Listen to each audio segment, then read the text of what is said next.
Namaste to everyone, welcome to our channel. இன்றைக்கி இந்த வீடியோவில் எதை பார்க்க போகிறோம்னா, மேரா, தும்ஹாரா, ஆப்கா, ஹமாரா இந்த நாளும் ஒவ்வொரு சென்டென்ஸ்லேயும் எந்தெந்த இடத்துல எதை யூஸ் பண்ணணும், இப்போ இது நாளுக்கு என்ன மீனிங், எங்கெங்கெல்லாம் இதை யூஸ் பண்ணால் கரெக்டாக இருக்கும் அப்படின்றத பற்றி இந்த வீடியோவில் டீட்டெயில்டாக பார்ப்போம்.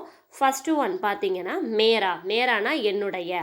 மேரா நாம் ராம், என்னுடைய பெயர் ராம். அதே மாதிரி யக் மேரா குத்தகை, இது என்னுடைய நாய். அப்போ என்னுடையன்ற வர இடத்துல மேரா யூஸ் பண்ணணும். நெக்ஸ்ட் பார்த்தீங்கன்னா தும்ஹாரா. தும்ஹாரானா உன்னுடைய. ஆப்கா கியா நாம் ஹை, உன்னுடைய பெயர் என்ன.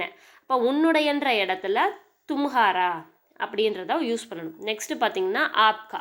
ஆப்கானா உங்களுடைய, தங்களுடைய. இப்போ ஆப் சாதாரணமாக நீங்கள்னு சொல்லுவோம். கா வந்திருக்கு உடைய. ஆப்கா தங்களுடைய.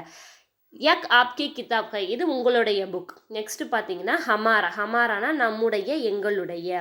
யக் ஹமாரா கர் ஹை, இது எங்களுடைய வீடு. ஸோ ஹமாரானா நம்முடைய.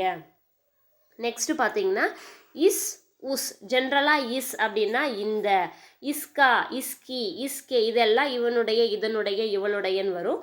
இதே இன்கா அப்படின்னா இவர்களுடைய, இவைகளுடைய அந்த மாதிரி வரும்.